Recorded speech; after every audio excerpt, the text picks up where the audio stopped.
conflict will last as long as femininity is perpetuated as such. Which of them is the more determined to maintain it? The man or the woman? Which one really wants to perpetuate this vision of femininity? Both of us. The woman who frees herself from it nevertheless wants to conserve its prerogatives. We want to maintain the privileges that this femininity gives us, and the man then demands that she assume its limitations. So when we do act like the damsel in distress, like the woman who wants a hero, when we allow ourselves to be supported and to be adored, then the man says, hold on. If this is the game that you're playing, then these are the limitations to this game. And that's where the conflict arises, because nobody wants to assume their limitations. It's a vicious circle. Each sex is victim both of the other and of itself. This part is so crucial. Please listen to it. An agreement could easily be found, especially as this war does not benefit anyone. But the complexity of this whole business comes from the fact that each camp is its enemy's accomplice. It's so muddled up. It's obvious, and it's always been obvious to me, that we could just agree. It would be so easy. It would be the best for both of us. It's very clear to me. But what isn't so clear is the circumstances. It's full of contradictions. So how do you separate this web of resentments and love and fear? Each gender blames the other for the unhappiness brought on himself by taking the easy way out. So we're really just cowards to change. What the man and the woman hate in each other is the striking failure of their own bad faith or their own cowardice. This is such an important point, and this should be so clear in all our arguments between men and women. I really believe that this is this way. This is one of those parts where I'm just like, I second the motion, you know? We have seen why men originally enslaved women. We haven't actually seen this because I have the brief version of this book, so I didn't get into that.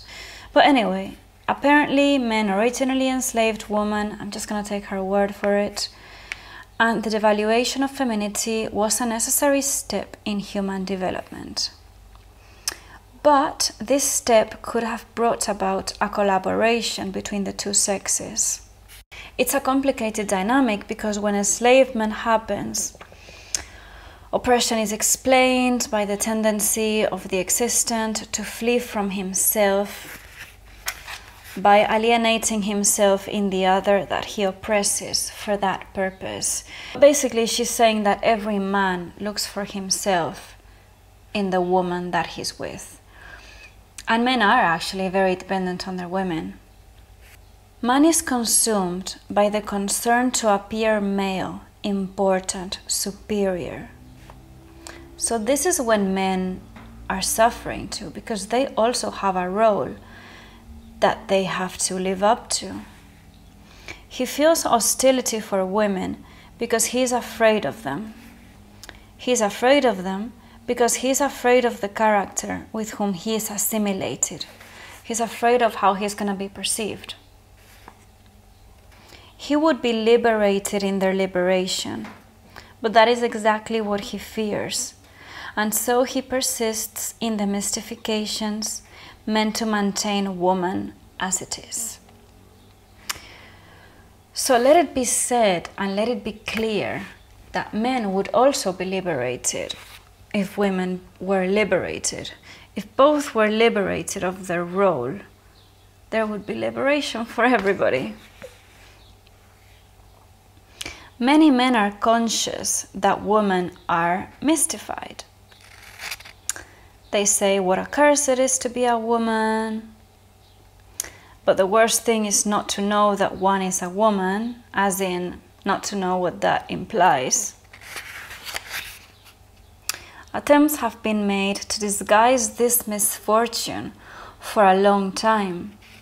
So they have pretended and they have told us that being a woman is magnificent and fantastic, and they still do so.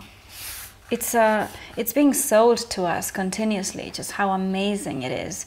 Everything that we are and everything that we do, and at the end of the day, all that they're doing is just making us work more on stuff that we wouldn't necessarily want to be doing. We have seen the poetic veils used to hide the monotonous burdens she bears, housework and maternity. The treasures of femininity are spoken about like a gift. Balzac described this maneuver very well in advising a man to treat her as a slave while persuading her she is a queen.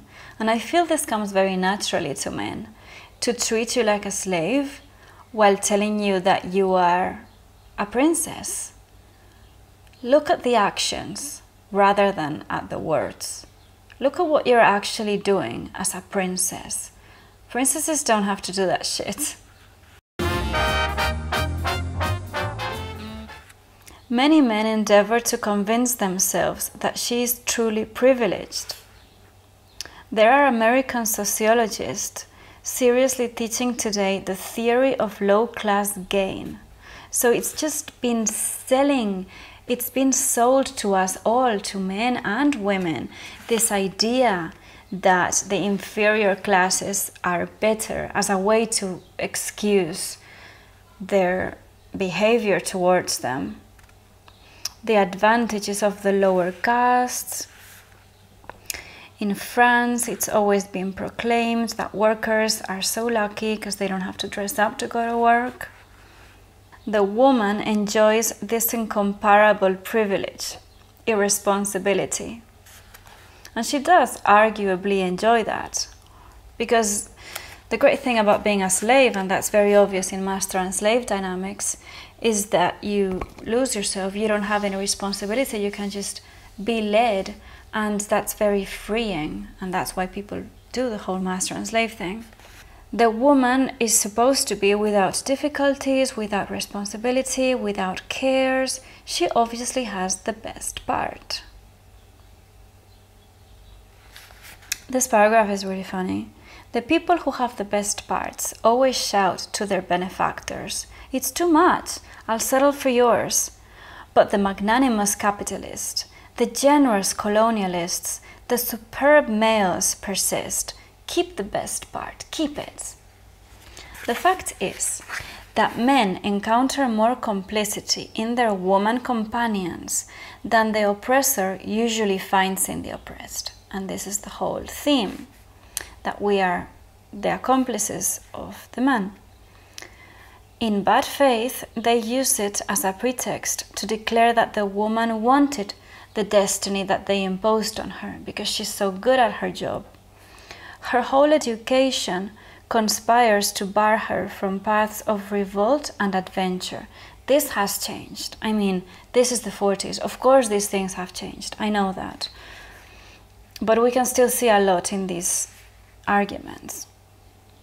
Society lies to her in extolling the high value of love, devotion, and the gift of self.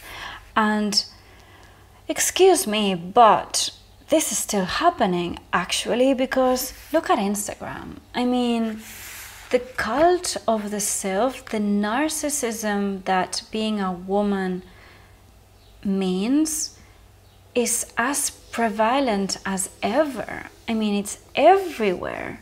You can't escape from it, and you are expected to be a part of that. She cheerfully accepts these lies because they invite her to take the easy slope.